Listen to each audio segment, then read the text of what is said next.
여러분, 제가 오늘 새벽에 제가 읽고 한참 생각을 했어요. 한참 생각을 한 건데 2018년 글입니다. 2018년 글인데 프란시스 후쿠야마가 First Once the End of History The political scientist argues that the desire of identity groups for recognition is a key threat to liberalism 이런 얘기를 했어요.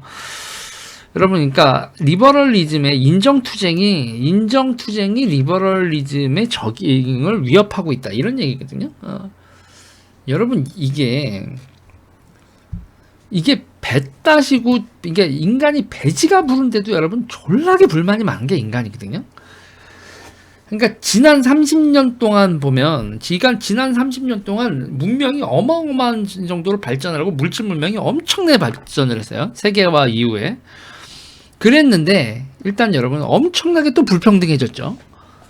그런데 사람들이 30년 전에 비해서 정말 먹는 것도 그렇고 모든 생활 여건이나 에너지 소비나 기타 등이 다 좋아졌는데 사람들이 다 결핍을 느껴요. 결핍을 느낍니다. 그러니까 지금 제가 이제 이 30년의 문명의 공백이 뭐로 했냐면요. 지금 여러분 인간이 약간 뽕 맞은 듯한 기분으로 살면서 내 자존감이 꽉 채워져 이런 게 있거든요. 그러니까 이 30년 공백이 뭐를 공백을 만들었냐면 여러분 존귀함, 성스러움 이런 것들에 대한 결핍을 만들었어요. 인간에게요. 인간이 웃긴 겁니다, 여러분. 그러니까 냉전이 종식되고 그러니까 여러분 자유주의는 시장의 확대를 얘기합니다. 자유주의. 우리가 자유민주주의 이렇게 얘기하는 건 시장의 확대. 그러니까 시장에서 거래를 하는 그 거래를 하는 게 이제 여러분 계약을 하죠. 다 계약 관계 아닙니까? 내가 너한테 이 돈을 줄게. 너는 나한테 이걸 다오. 서로 거래 관계죠. 그게 이제 엄청나게 세속주의, 세큘라리즘이라는 거 제가 자주 얘기하잖아요. 주고받고 이런 거에 대해서. 그리고 여러분 그 주고받을 때 여러분 과정 이런 거 따져요? 내가 100시간 노동한 거와 저쪽이 1시간 노동한 건데 내가 필요하면 교환하죠. 그러면서 과정에 뭐 어쩌고 이런 거 따지지 않습니다. 그냥 결과로서 내 욕망이 따르는 가치, 그러니까 내 욕망을 긍정해야 야 나는 이거 만드냐고 100시간 걸렸어. 너는 그거 만드는데 1시간 걸렸잖아. 그러니까 그 100개 줘. 이런 거 안 되거든요. 제가 노동가치설을 맨날 부정할 때 하는 얘기인데 그러니까 이게 세속주의예요. 욕망을 인정을 하고 그 욕망을 가지고 있는 거에 그러면 욕망에 당연 없어요. 그냥 결과론이죠. 결과론 항상 이 욕망이라는 건 금하고 여러분 이렇게 금땡이에요. 내가 어디서 금땡이 주웠어요. 근데 그 금땡이 길 가다 주운 금땡이가 어떤 사람이 평생 일한 것보다 더 비쌀 수도 있는 거예요. 아무튼 인간의 욕망이라는 걸 직시하고 교환하고 그거에 대해서 그 교환에 대해서 자기 결정권을 주고 계약을 하고 이런 시장에서의 거래 관계. 그래서 여러분 민법이 엄청나게 발달을 하는 거죠.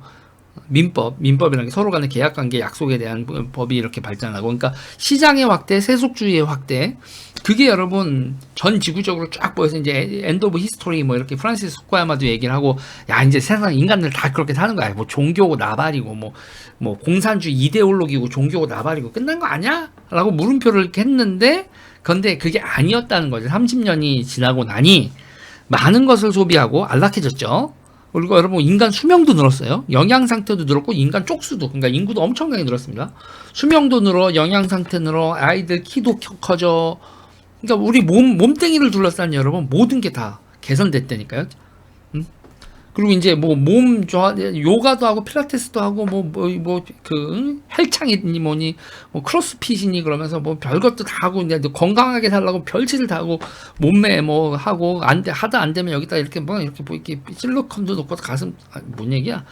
아무튼 그런 식으로 이제 하고 이제 대한민국도 그렇고 이제 선진국의 요건을 다 갖추어 나가고 있는데, 그런데 이제 그런 와중에도 우리가 행복하다는 얘기는 잘 안 하죠. 근데 행복하다는 얘기 잘 안 하는데 우리만 그러는 게 아니라 이게 전 지구적으로 다 벌어진 현상입니다.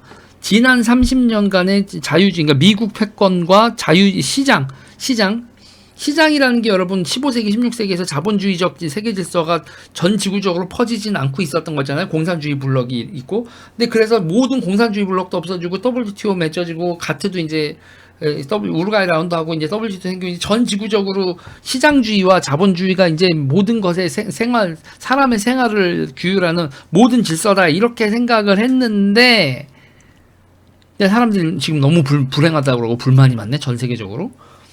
그러면서 이게 도대체 이게 뭔가 했더니 불평등하기 때문이다. 그런데 노 단순히 그런 불평등의 심화 때문이 아니라 사람들이 자존감이 엄청나게 하락돼 있어요. 불평등한 게 가장 큰 원인이라고는 하지만 여러 가지 요인으로 세속주의는 사람의 자존감을 고양시켜주지 않는다라는 하나의 약점을 가지고 있어요. 세큘라리즘과 리버럴리즘은 사람의 자존감에 대해서 엄청나게 고민을 해야 돼요, 인간이. 그래서 그 자존감, 그러니까 자유로부터의 도피가 항상 유혹이 있죠. 내가 스스로 결정하고 그러니까 뭐냐면 자유주의의 가장 큰 문제는 내가 생각하는 나와 내 마음속에 있는 나와 현실의 나가 괴리가 엄청나게 커요. 옛날에는 농민의 아들로 태어나면 난 농민의 아들이잖아. 나의 미래는 뭐다? 아빠의 미래가 나의 미래다. 애들이 사춘기가 없어요. 현대 이전의 사회에서는 여러분 애들이 사춘기가 없습니다. 왜? 고민할 필요가 없어. 조금 있으면 나이 40쯤 되면 뒤질 거고 내일 전염병이 들어서 뒤질 줄도 모르고 오늘 밥 먹고 그냥 살면 돼. 유아 사망률도 높고 모두 어떤 일이 벌어질지 몰라. 그리고 내 삶이라는 건 아빠의 삶이 내 삶인데 뭘 고민을 해. 그런데 지금은 어디서 살지, 누구를 만날지, 내 직업이 뭐가 될지, 그리고 주식을 투자하면서도 이게 성공할지 말지, 코인이 성공할지 말지, 내가 40대 됐을 때 40평 집에 살지, 50평 살지, 집에 살지, 엄청나게 의리 빵빵한 집에서 살지, 내가 극락을 느끼며 살지 모른다고요. 그래서 여러분 이 자유주의와 시장주의에서는 미래에 대해서 계속 리스크 컨트롤을 해야 되고 복잡하단 말이죠. 그러면서 사람들이 몰라 그냥 나는 아무 생각 없이 살래라는 그 자유로부터의 도피가 벌어지는 게 이게 항상 이 리버럴리즘의 문제란 말입니다. 그래서 사람의 자존감이 하락하잖아요. 그러면 여러분 컬트가 침투해요. 컬트가 그게 뭐냐면 러시아나 중국이 지금 민족 타령하죠. 그리고 이제 중동 같은 경우는 종교 타령하고요. 그러니까 그리고 K-팝 같은 경우 우상 숭배도 엄청나게 하고 우리나라 한국 정치 상황에서도 우상 숭배가 어마어마하잖아요. 이게 뭐냐면 그 우상 숭배, 민족이건 종교건 뭐 노무현 숭배건 뭐 문재인 숭배건 무슨 숭배건 간에 이 우상 숭배를 하면 여러분 성스러움을 느껴요. 숭배. 이 성스러움과 숭배는요, 여러분 인간한테 뭐를 주냐면 황홀경을 줍니다. 황홀경이 여러분 그게 이제 섹스하고 오르가즘 느끼고 할 때만 사는 걸 느끼는 그게 이제 자유주의의 황홀경인데, 자유주의가 이제 자유연애와 뭐 이런 거 하면서 황홀경을 던져주는데 여러분 얼마나 종교적 황홀경이 심하면 그 종교적 황홀경에 빠지면 시집장가와 나는 죽을 때까지 섹스 안 하고 살 거예요 라는 그런 종교적인 선언을 합니까? 이 종교적 황홀감이란 이 성스러운 홀리한 이 황홀감이라는 게 엄청난 거거든요. 그러니까 그 황홀감이 여러분 미디어는 이미지를 만들고 소리, 그러니까 노래도 만들고요. 그리고 일명 간지를 만들어내죠. 간지를 만들어내고 그렇게 한번 간지를 만들어내잖아요. 그래서 이제 나 입덕했어. 그러면 거기다 스토리가 계속 추가가 됩니다. 그래서 그리고 여러분 이렇게 자기가 우상 숭배한 대상은요, 여러분 그거에 또 적이 있어요. 순위파, 시아파, 그리고 러시아 입장에서는 미국, 북한 입장에서도 미국, 중국 입장에서도 미국이란 적, 악마를 하나 만들어 놓고 여러분들도 그러면서 정치적으로 나는 어디가 좋은데 그 새끼가 가세연은 전부 다 이준석이 망쳤어. 이준석 저 개새끼 이렇게 하는 것도 전부 다 이런 어떤 이게 우상숭배라든지 뭐가 이렇게 정체성, 아이덴티티가 생기고 뭔가의 스토리텔링에 빠져게 버리면 진영이 생기고 그리고 그거에 대해서 계속 스토리텔링이 되는 거야. 이게 여러분 이게 지금 전 세계 이 컨텐츠 비즈니스에서 되게 골 때리는 거라고. 그러면서 여러분 이거에 빠져들잖아요. 이 스토리텔링과 이런 황홀감에 따라 돈 없어도 좋아, 돈과 지위가 없어도 좋아, 살아가는 이유를 제공해줬어. 그러면 살아가는 이유를 제공해주니 성스러운 황홀감이면 충분하다. 이렇게 빠져버려. 미디어가 그런 역할을 한다고요. 그래서 제가 되게 위험한 현상이기도 한데, 근데 이게 위험한 현상이기도 한데 또 받아들여야 될 현실이기도 해요.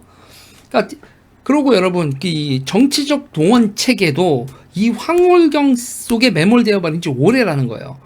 그러니까 컬트와 팬덤을 제외하고 경선을 치를 수가 없는 지경까지 왔다고요. 민주당이건 국민의힘이건. 그러니까 많은 지식인들이 무기력증에 빠져있는데 그 지식인들도 잘난 건 없어. 자 보세요. 지식인들의 담론 생산 능력이 문화 콘텐츠의 스토리텔링의 치열함 앞에서 지식인들이라고 하는 사람들이 얼마나 치열하게 담론을 형성을 하겠어요. 대충 이거는 폼 잡으려고 하지 진짜 치열한 시대적 고민을 많아서, 그러니까 지식인들도 그걸 해야 돼. 자기의 스토리텔링이 누군가가 들을 때 쇼킹하게 황홀감을 줄 정도로 쇼킹할 정도로 갈고 닦지 않으면 지금 이 세상에 이 컬트와 우상숭배의 이 황홀경에 빠져있는 스토리텔링 앞에서 지들이 뭐가 잘났다고 근데 깨작깨작 거리고 나서 그거에 우리나라의 그 아이돌 문화가 됐건 뭐가 됐건 유튜브가 됐건 뭐가 됐건 그 스토리텔링이 얼마나 치열하게들 하는데 지식인들 깨작깨작 그 글 하나 쓰고 내가 지식인이네 그래 봐야 그 책을 누가 사보고 무기력하는 거죠. 그러니까 예를 들어 보세요 여러분. 조국과 유시민이 책을 많이 팔아먹는데 그게 뭐예요 여러분? 책 내용이 괜찮아서 조국과 유시민이 책을 팔아먹어요? 그냥 우상숭배가 팔리는 거죠. 그러니까 이 우상숭배는 결국은 여러분 매니지먼트의 영역이 돼요. 매니지먼트의 영역. 아이돌 매니지먼트, 조국 매니지먼트, 유시민 매니지먼트 이런 식으로 매니지먼트가 되는데 우리의 자유민주주의에 가는 상식과 공정, 뭐 커먼센스, 토마스 페인이 썼었던 뭐가 됐든 그런 것도 여러분 맨 처음에 토마스 페인이 상식을 썼을 때 사람들이 되게 황홀경을 느끼고 몇백만 명이 느끼고 우리의 이데올로기다라고 미국의 건국이념이다라고 사람들이 느끼고 그렇게 한번 하고 나서 건국을 한 다음에 그 건국에 대한 스토리텔링을 계속 한 거죠. 학교, 국정원, 뭐 정보기관 그리고 언론 매스미디어까지 자신의 미디어와 자기네들의 국가를 만들게 했었던 그 황홀경 자체를 끊임없이 매니지먼트를 한다고 하는데 우리나라 같은 경우엔 공정과 상식이니 자유주의 민주주의라는 이런 이데올로기가 다시 스테디셀러처럼 계속 할리는 매니지먼트가 돼야 되는데 교육기관에서도 이걸 매니지먼트가 안 되고 이거 민족거리면서 NL식 사고방식이 그 자리를 깨차고 생활윤리나 정치 정견에서도 그게 다 돼버리니까 지금 자유민주주의의 이데올로기가 이런 그게 무너지고 우리나라의 메인이 돼야 될 그게 깨져버리니까 그러니까 그냥 별의별 우상 숭배나 이런 거에 대한 그게 안 되는 거죠. 그래서 저는 그래요. 이게 지금 이제 정치적 대전쟁이 곧 시작된다. 정치적 대전쟁이 시작되고 여기서 그러니까 아노미예요. 아노미. 그러니까 가치 혼동 상태예요. 다들 가치가 뭐가 중요한지도 모르고 저마다의 우상 숭배하면서 막 하고 모두가 다 전쟁과 전쟁, 만인에 대한 만인 투쟁 상태 같은 이런 아노미 상태가 우리나라 국내뿐만 아니라 미국도 소련도 중국도 뭐 독일도 지금 영국도 뭐 아일랜드 EU에서 어째네 저째네 그러면서 난리도 아니라고요. 그러면서 여러분 지금 그러니까 제가 영국 얘기 잠깐 얘기를 하면 거기 그 뭐 IRA도 있고 뭐 됐죠. 이번에 그 블랙시트 하고 난 다음에 북아일랜드는 EU에 남았단 말이에요. 북아일랜드 EU에 남았다고 거기에 있는 그 영국 정체성을 가지고 있는 기독교 신자들이 오히려 요번에 그쪽에서 테러를 저지르고 그래서 지금 뭐야 이거 하고 북아일랜드 문제가 점점 심각해지고 있거든요. 그러면서 결국 그 뭐야 아이덴티티의 문제, 아이덴티티는 내가 나의 정체성을 규정하는 황홀경 그거로부터의 그 원형을 찾아서 지금 전 세계가 만인에 대한 만인의 투쟁 상황 비슷하게 가고 있어요.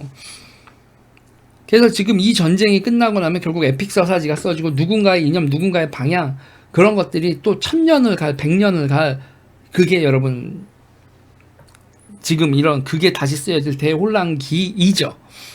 그러니까 뭐 누구를 죽일 놈 만들고 누구랑 싸우고 다 하는 건 알겠는데 이 시대사적 대흐름 속에서 최소한 이 시대사적 대흐름 속에 이 아노미적 상황에서의 갈등을 바라보는 어떤 스케일 있는 갈등 구조나 뭐 이런 것들을 좀 얘기를 해줬으면 좋겠다. 그냥 맨날 그냥 유튜브 판에 있으면서 맨날 죽어라고 강용석 이준석 이런 얘기를 하는 것 자체가 얼마나 쫌스러운지를 한번 생각을 해보시고 문명사적 대혼동 상황을 한번 바라보시라. 이 얘기는 여기까지 하겠습니다.